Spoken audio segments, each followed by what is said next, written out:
اگلا سوال یہ ہے علی بھائی کہ اسلام میں ایک طرف تو تخلیق کو بدلنا سورہ النساء کی آیت نمبر 119 کے تحت حرام ہے، اور دوسری طرف ختنہ کرنا اور غیر ضروری بالوں کو صاف کرنا سنت مبارکہ ہے۔ آخر اس تضاد کی وجہ کیا ہے؟ مہربانی فرما کے زیر ناف بالوں کو کہاں سے کہاں تک صاف کیا جائے، اس کا بھی حوالہ اور رہنمائی فرما دیں، شکریہ۔ دیکھیں میرے بھائیو، پچھلے دنوں میرا زیر ناف بالوں کے اعتبار سے وہ جو پبلک میں مشہور ہے نا کہ وہ علماء نے زیادہ تر کیا ہے کہ وہ دفنا دینے چاہیے، باہر نہیں ہونے چاہیے، میں نے اس کا آپٹیمل سلوشن دیا ہے، وہ آپ کلپ میرا دیکھ لیں۔ پہلے میں دوسرے پورشن کو ایڈریس کرتا ہوں کہ زیر ناف بال کہاں سے کہاں تک کاٹنے چاہیے۔ پہلے اس کی حکمت آپ سمجھ لیں، یہ غیر ضروری بال جو صاف کیے جاتے ہیں یہ وہی بال صاف کیے جاتے ہیں جہاں پر پسینہ جمع ہوتا ہے، کیونکہ پسینہ جمع ہونے کی وجہ سے وہاں پہ بدبو پیدا ہوتی ہے، تو اسلام نے یہ پاکی کا نظام رکھا ہے۔ اب یہ دیکھیں، یہ والی جو جگہ ہے بغلوں کے نیچے والی، اس میں پسینہ جمع ہوتا ہے، یہ بال اگر آپ ریموو نہیں کریں گے تو آپ کو بدبو آئے گی۔ اکثر جو مسلمان غیر مسلم ملکوں میں جاتے ہیں وہ کہتے ہیں جو کافروں کو بڑی بو آمدی ہے جی، وہ کافروں سے بو اس لیے آ رہی ہوتی ہے کہ وہ پاکی نہیں کر رہے ہوتے، وہ بھی وہ ساری چیزیں کریں کلمہ نہ بھی پڑھیں، اس کو روحانی مسئلہ ہمارے لوگ سمجھ رہے ہوتے ہیں جی، ٹھیک ہے، حالانکہ خود نماز بھی نہیں پڑھتے۔ اصولوں تو آپ سے بھی بدبو آنی چاہیے، کیونکہ صحیح مسلم میں 246 نمبر حدیث ہے، بندے کے کفر اور ایمان، شرک اور ایمان میں فرق نماز ہے، لیکن اللہ نے دنیا میں پردہ ہی رکھا ہوا ہے، وہ بدبو کی وجہ ان کی پاکی نہ کرنا ہوتا ہے۔ پاکی کریں تو آپ دیکھ لیں، کوئی مسئلہ نہیں ہوگا، نہیں آئے گی بدبو۔ کرسچنز میں کتنے لوگ ہیں جو یہ کرتے ہیں، جوز میں بھی ہیں جو کرتے ہیں۔ تو یہاں پہ پسینہ جمع ہوتا ہے، اس لیے نبی علیہ السلام نے اس کو مشروع فرمایا ہے۔ صحیح مسلم میں حدیث ہے، نبی علیہ السلام نے زیر ناف بال، بغلوں کے بال اور ناخنوں کے لیے 40 دن کی مدت مقرر فرمائی ہے کہ 40 دن میں ایک دفعہ تو لازمی کرنا ہے، ویسے تو ہر ہفتے میں ایک دفعہ کرنے چاہیے۔ مسلم شریف میں حدیث ہے، بخاری مسلم دونوں میں حدیث ہے کہ جمعے کا غسل ہر مسلمان پہ، مرد و عورت کے اوپر، مسلم کے اوپر، اس میں مسلم کے الفاظ ہیں سر، بریلوی دیوبندی نہیں ہے، اہل حدیث نہیں، شیعہ نہیں، یہ واجب ہے، اور اس کی ایکسپلینیشن صحیح مسلم میں کہ ہفتے میں کسی ایک دن کریں، جمعے کا دن ہو تو زیادہ بہتر ہے، جس میں الفاظ ہیں جس میں وہ اپنے جسم کی صفائی کرے۔ صفائی میں صرف میل اتارنا نہیں ہے، یہ غیر ضروری بالوں کو بھی صفائی کہا جاتا ہے، یہ عربی لنگوسٹک میں محاورتاً بات یوز ہوتی ہے، جیسا کہ بخاری کے اندر حدیث موجود ہے کہ نبی علیہ السلام نے فرمایا کہ جب بچہ پیدا ہو تو اس کی طرف سے عقیقہ کرو اور اس سے گندگی کو دور کرو، اور ترمذی ابو داؤد میں وہ گندگی کیا ہے، اس کے بال ریموو کرنے ہیں آپ نے، جس میں کہتے ہیں چانڈ لوانا، اور وہ فرمایا کہ 7ویں دن عقیقہ کرو ترمذی ابو داؤد میں، اس کا نام رکھو اور اس سے گندگی دور کرو، اس کی طرف سے صدقہ اور خیرات کرو۔ تو یہ ان جگہوں پہ پسینہ جمع ہوتا ہے۔ اسی طریقے سے جو ران کے جو جوڑ ہیں وہاں پہ پسینہ جمع ہوتا ہے، جس کو آپ یعنی تھائی کہہ لیں، تو تھائی پوری کے بال ریموو نہیں کرنے ہوتے، صرف اتنے حصے کے جو شرمگاہ کے ساتھ ٹچ کر رہا ہوتا ہے۔ اسی طریقے سے یعنی بعض لوگ بالکل ناف کے عین نیچے سے بال صاف کرنا شروع کر دیتے ہیں، وہ کہتے ہیں زیر ناف ہے، وہ زیر ناف اس لیے کہا جاتا ہے وہ ناف کے تو نیچے ہی ہے نا، عین زیر ناف لفظ نہیں ہے وہ، تو ان کی ظاہر ہے ان کو کوآرڈینیٹس ڈیفائن کرنے کے لیے زیر ناف کہا جاتا ہے، ٹھیک ہے، ورنہ تو ہم بغلوں کے نیچے جو کہتے ہیں بغلے تو یہ یہاں تک تو نہیں ریموو کرنے، وہ یہی والے ہیں، ٹھیک ہے، اینٹی وینم بھی ہو گیا۔ تو زیر ناف سے مراد ہے کہ جتنے حصے میں یعنی شرمگاہ ٹچ کرتی ہے، چاہے وہ ران والا حصہ ہو یا اوپر والا، اور اس کا بڑا آسان طریقہ ہے کہ پیٹ کا جو جوڑ ہے نچلے دھڑ کے ساتھ، جہاں پہ پیٹ ختم ہوتا ہے نا، وہ ناف سے تھوڑا نیچے جا کے ختم ہوتا ہے، اس کے بعد سے جو حصہ ہے نا وہ آپ نے بال صاف کرنے شروع کرنے ہیں۔ شرمگاہ کے اوپر جتنے بال ہیں، دائیں بائیں جو حصہ شرمگاہ سے ٹچ کرتا ہے یعنی وہ جہاں پہ پسینہ جمع ہوتا ہے وہ، حتیٰ کہ جو بڑے استنجا کرنے کی جگہ ہے وہاں تک، پیٹھ وغیرہ کے بال ریموو کرنے کی ضرورت نہیں، یہ اتنے پورشن کے۔ تو یہ اکثر لوگ پوچھتے ہیں، اچھا ہو گیا اس کو میں نے کلیئر کر دیا، اب آ جائیں وہ اس کے پچھلے پورشن کی طرف، اس سے جو پہلے والا پورشن تھا۔ سورہ نساء کی آیت نمبر 119 کا آپ نے حوالہ دیا، وَلَآمُرَنَّهُمْ فَلَيُغَيِّرُنَّ خَلْقَ اللَّهِ، شیطان نے کہا تھا اے اللہ میں تیری مخلوق کو ابھاروں گا کہ وہ تیری تخلیق کو بدلیں گے، اور پھر اس کے بعد آتا ہے وہ جانوروں کے کان چیریں گے۔ اس کے تحت جو بھی تخلیق کو بدلتا ہے وہ حرام کا مرتکب ہے، کوئی شخص اپنے آپ کو خصی نہیں کر سکتا، حرام کا مرتکب ہے۔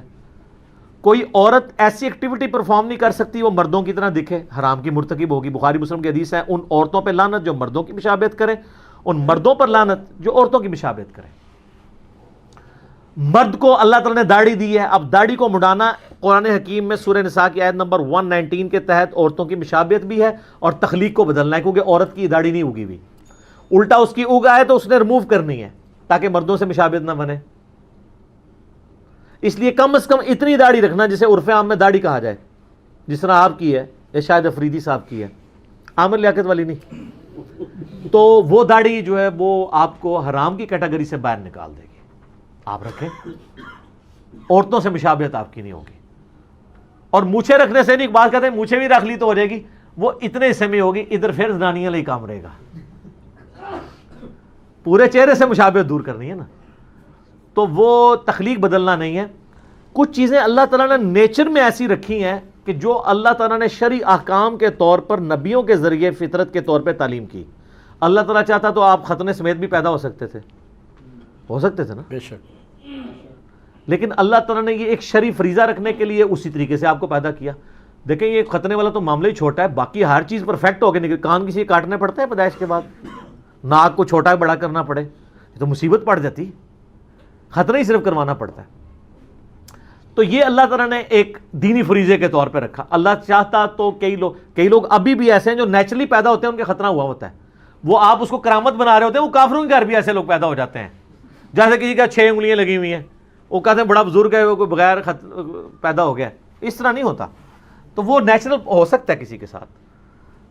تو نبیوں کے ذریعے اللہ نے وہ فطرت کی چیزیں بتا دی. داڑھی مڈانا فطرت کو بگاڑنا ہے, لیکن ختنہ کرنا اگرچہ ہماری تخلیق میں بگاڑ ہے, لیکن وہ فطرت اس لیے ہے کہ وہ اللہ نے پیغمبروں کے ذریعے تعلیم فرمائی کہ میں نے خود یہ چیز رکھی ہے. ورنہ تو کل کو کوئی شخص کہے گا جی مجھے رفع حاجت ہوتی ہے تو اس کے بعد مجھے جسم دھونے کی ضرورت نہیں ہے, تو نیچرل پروسیس ہے. تو ہم رفع حاجت کے بعد کوئی کافر بھی ہے, وہ بھی ٹیشو پیپر کے ذریعے صفائی کرتا ہے نا, اسے فطرت تو نہیں سمجھ رہا ہوتا, اس کی صفائی کرنا فطرت ہے. اس طرح یہ کرنا یہ فطرت اس لیے ہے کہ جو لوگ ختنے نہیں کرواتے ہیں وہاں پہ کھال کے اندر میل جم جاتی ہے اور مختلف بیماریوں کا سبب بنتی ہے. وہاں پہ پسینہ جمع ہی رہتا ہے, میل جمع ہی رہتی ہے, اس سے وہ ایکسپوز ہو جاتی ہے کھال. باقی عورتوں کا خطرہ کوئی نہیں, وہ دودھ والی روایت جعلی ہے. وہ جو آپ کے انڈیا کے ایک مولانا صاحب کی بڑی وہ کچھ ویڈیوز اس طرح کی چڑھی ہیں عورتوں کے ختنے والے, تو میری اس کی میں اب نام نہیں لیتا, جو کوئی شریف آدمی ہے, وہ چند شرفاء میں سے جس نے میرے خلاف کوئی کلپ نہیں بنایا, لیکن جہاں اس نے غلطی کی ہے میں نے اس کو ہائی لائٹ کی ہے. ایڈوکیٹ فیض سید صاحب حفظہ اللہ تعالی. تو اور عورتوں کے خطرے پہ میرا کلپ ہے, میں نے ان کو جواب دیا کہ وہ روایت ہی جعلی ہے. خود ابو داؤد نے لکھا ہے وہ جعلی روایت ہے, آپ عورتوں کے ختنے کرواتے پھر رہے ہیں, تو وہ نہیں ہے. تو یہ تخلیق کو بدلنا نہیں, یہ فطرت ہے. اس کے ثبوت میں بخاری مسلم کی حدیث ہے کہ 5 چیزیں فطرت سے ہیں. نمبر 1 ختنہ کروانا, نمبر 2 ناخن کاٹنا, نمبر 3 زیر ناف بال صاف کرنا یا اکھیڑنا کسی بھی فارم میں ہو. آپ استرے سے صاف بھی کر سکتے ہیں, بخاری میں حدیثیں استرے والی بھی. بال صفا پاؤڈر بھی استعمال کر سکتے ہیں, کریم بھی, اگر وہ سکن کو کاز نہ کرے کوئی ڈیمیج, جو آج کل رپورٹیں آ رہی کر رہے ہیں, اس لیے اس کو تو اوائڈ کریں. اس کی بجائے سٹرپس کا یوز بہتر ہے. اور نمبر 4 بغلوں کے بال, زیر ناف بال, بغلوں کے بال. اور نمبر 5 مونچھوں کو پس کرنا. اور مسلم شریف میں 10 حدیثیں ہیں فطرت میں, ان میں داڑھی بڑھانا بھی فطرت میں ہے, مسواک کرنا, کلی کرنا, یہ ساری چیزیں فطرت میں داخل ہیں. تو جو چیزیں اگرچہ بظاہر تخلیق کو بگاڑ رہی ہیں, لیکن وہ اللہ تعالیٰ نے بلٹ ان رکھی ہوئی ہیں تاکہ انسان شریعت کو اوبے کرتے ہوئے اس کو ایگزیکیوٹ کرے. وہ تخلیق کا بدلنا نہیں ہے, بلکہ وہاں پہ تخلیق بدلنا ہی فطرت ہے. اس فرق کو سمجھیں. اسی طریقے سے اس میں یہ بھی یاد رکھیے گا, ایک شخص کی 6 انگلیاں نکل آئی ہیں. اب اگر وہ ایک انگلی کٹوانا چاہتا ہے تو اس کا حق ہے, وہ تخلیق نہیں بدل رہا, بلکہ وہ خود تخلیق سے ہٹا ہوا ہے, ڈیمیجڈ ہے, یہ اس کی فالتو ہے, وہ ریموو کروا سکتا ہے. یہ نہیں اس کو کہا جائے گا کہ یہ تو اب تخلیق کو بدل رہا ہے. کئی لوگ ہیں جن کے تالو جڑے ہوئے پیدا ہوتے ہیں, تو اب آپ کہیں گے تخلیق نہیں بدلنی, ان کے تالو الگ کیے جاتے ہیں, ورنہ تو وہ بول ہی نہیں سکتے. کئی لوگ, حتیٰ کہ ابو داؤد میں حدیث ہے کہ ایک صحابی کی ناک کٹ گئی تو اس نے چاندی کی ناک بنوا کے لگائی, لیکن اس میں بدبو پڑ گئی. ظاہر ہے چاندی تو اتنی کروجن ریزسٹنٹ اس کے اندر موجود نہیں ہے, ریزسٹنس نہیں ہے ریزسٹنس, پھر نبی علیہ السلام نے ان کو حکم دیا کہ سونے کی چاند جو ہے ناک بنا کے لگواؤ. پھر اس نے سونے کی ناک لگائی. ظاہر ناک کے بغیر تو بندہ بڑا عجیب ہی لگتا ہے نا. تو سونے کی ناک بھی آپ, حالانکہ مرد پہ سونا حرام ہے, لیکن اس بڑے ضرر سے بچنے کے لیے جو چہرے کا بگاڑ ہے, سونے کا آپ دانت بھی لگوا سکتے ہیں, لیکن سونے چاندی کے برتنوں میں کھانا کھانا حرام ہے. یہ ابو داؤد میں حدیث ہے, نبی علیہ السلام نے ان کو یوز کرنے سے منع فرمایا, صحیح سند کے ساتھ حدیث ہے.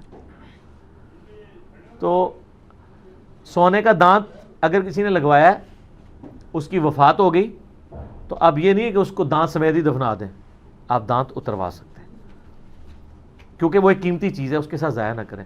لیکن جو ہماری میتیں فوت ہوتی ہیں ان کی شیو کر رہے ہوتے ہیں, آپ کو پتہ ہے نا, وہ شیو کر کے دفنا رہے ہوتے ہیں, ایسے لوگ بھی ہیں, وہ جی عجیب لگ رہا ہے بندہ. اور بعض کو بہت جاہل ہیں تو وہ تو غیر ضروری بال بھی صاف کرتے ہیں, لیکن یہ کام کرنے کی ضرورت نہیں ہے. مر گیا تو وہ اللہ کی امانت ہے, اللہ کے سپرد کرے. البتہ اس کے جسم پہ جو کپڑے ہیں یا کوئی قیمتی چیز, کوئی عورت ہے اس کی کان میں بالیاں ہیں, وہ آپ نکال لیں, وہ ظاہر زندہ بندوں کی ضرورت ہے. کپڑے بھی احتیاط سے اگر اتر سکتے ہیں تو اتار لیں, زندہ بندوں کی ضرورت ہے. اور لوگ وہ ڈرتے ہیں, وہ کپڑے پہنتے ہوئے ڈر رہے ہوتے ہیں کہیں ماری نہ جائے. اس طرح نہیں کو مرتا میرے بھائی. اور میں حیران ہوتا ہوں, یہ سپرسٹیشیس چیزیں مسلمانوں کے اندر ہیں.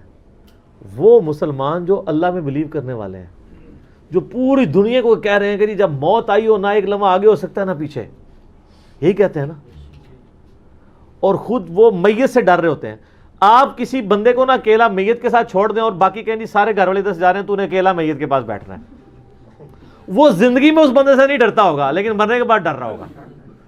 یہ کہاں کا مسلمان ہے, کہاں کا ایمان ہے؟ ٹھیک ہے, اس نے کوئی زندہ نہیں ہونا میرے بھائی, اس طریقے سے کچھ بھی نہیں ہونا. تو لوگ یعنی مردے سے ڈر رہے ہوتے ہیں.